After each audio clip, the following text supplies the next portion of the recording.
ప్రయత్నం చేస్తా ఉన్నారు.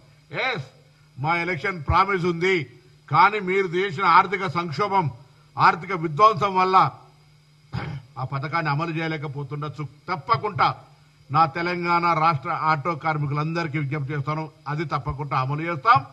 మీకు సంవత్సరానికి 12,000 రూపాయలు ఇచ్చే వాగ్దానం పట్ల మాకు చిత్తశుద్ధి ఉంది. ప్రభుత్వంలో ఆ చర్చ జరుగుతూ ఉంది. దాని వాతావరణం సానుకూలంగా ఆర్థికపరమైన కొత్త వెసులుబాటు రాగానే కార్యక్రమం చేస్తామనే మాట మనం చేస్తాను.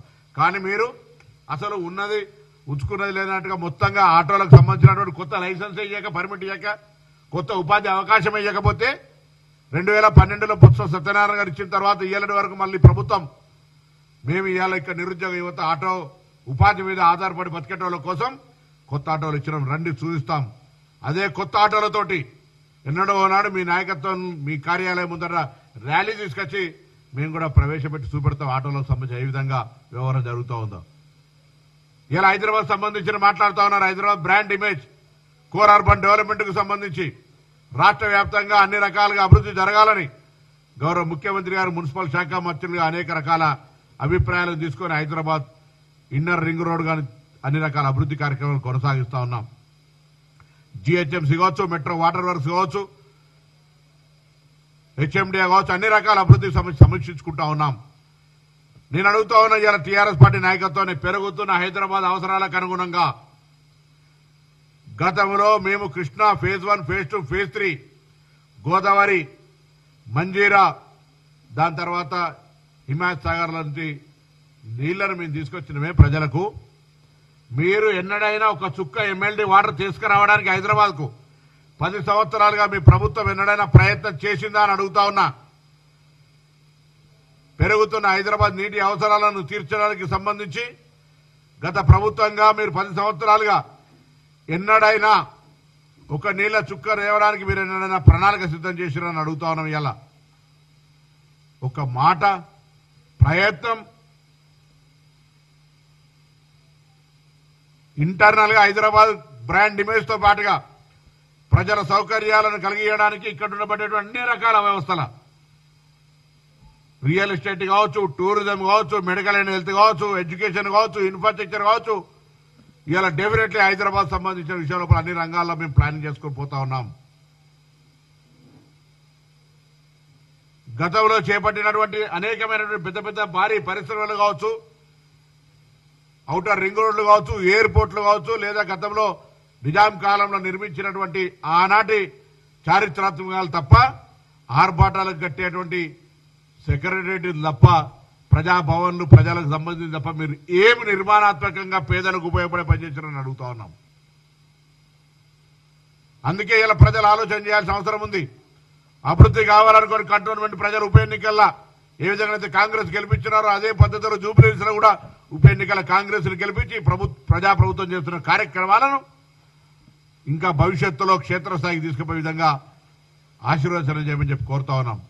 నిరంతరంగా ముఖ్యమంత్రి గారు, మంత్రులు, పార్టీ యావత్తుగా ప్రజల సంక్షేమం కొరకు పనిచేస్తుంది. గ్రామీణ ప్రాంతాల్లో రైతులకు, పేదలకు నెలకు సంవత్సరంలో 3,500 ఇండ్లు, రైతులకు సంబంధించిన అన్ని రకాల సౌకర్యాలు, నిరుద్యోగ యువతకు సంబంధించిన ఉద్యోగాలు, వడ్డీ లేని రుణాలతో మహిళలకు సంబంధించిన అనేకమైనటువంటి సోలార్ ప్రాజెక్టులు, ఇందిరమ్మ క్యాంటీన్లు, ఆర్టీసీ బస్సులు, ఈ విధంగా అనేక రకాల కార్యక్రమాలు చేసుకుంటూ పోతా ఉన్నాం.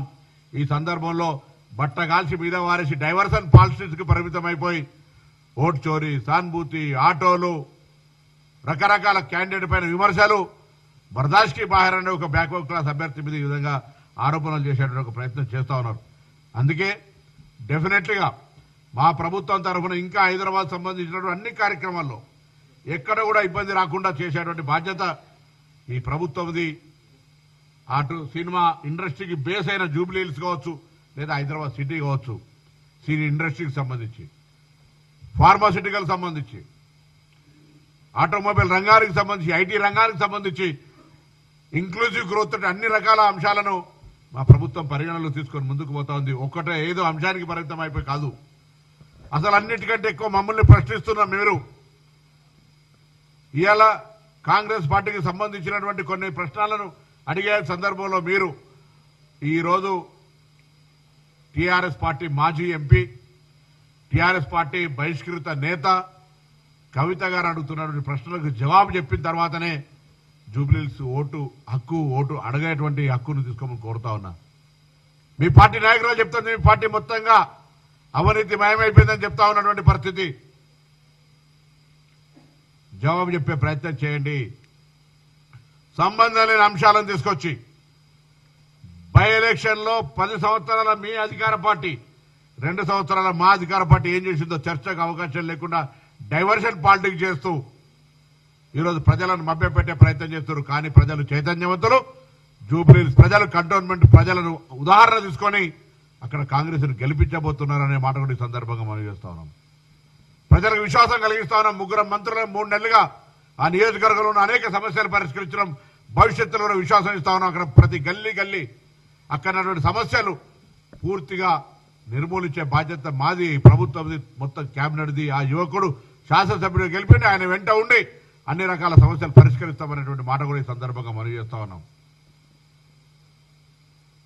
ఒక బలహీన వర్గాల అభ్యర్థికి ఇస్తే ఒకవైపు అందరూ కూడా సానుకూలంగా స్పందించి ఎస్సీ ఎస్టీ బీసీ మైనారిటీలంతా కూడా అక్కడ ప్రజలందరూ కూడా ఆయన పట్ల ఆశీర్వదిస్తుంటే క్యాండిడేట్ క్యారెక్టర్ ను అసోసియేషన్ చేసే ప్రయత్నం జరుగుతూ ఉంది.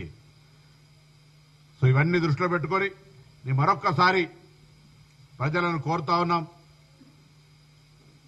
అసలు వాస్తవంగా వీళ్ళు బాకీ కార్డు తీసుకొస్తారు. నేను అడుగుతా ఉన్నా, ప్రతి పుట్టే బిడ్డకు 2 లక్షల రూపాయల అప్పు కార్డు మేము మీకు ఇవ్వాలి. మీ ఇంటికి వస్తే మా ఇంటి 5 సభ్యులు 5 10 లక్షలు మాకు ఇచ్చినాక ఉంటాడు అని చెప్పేటువంటి పరిస్థితుల్లో మేము ఇవ్వాలా. వాళ్ళ ఎజెండా మార్చి డైవర్షన్ పాలిటిక్స్ లో ఎక్కడికో తీసుకుపోయే ప్రయత్నం జరుగుతున్నారు. మేము ఓన్లీ జూబ్లీహిల్స్ ఉప ఎన్నిక, జూబ్లీహిల్స్ ఎన్నిక అభివృద్ధి, జూబ్లీహిల్స్ ఎన్నిక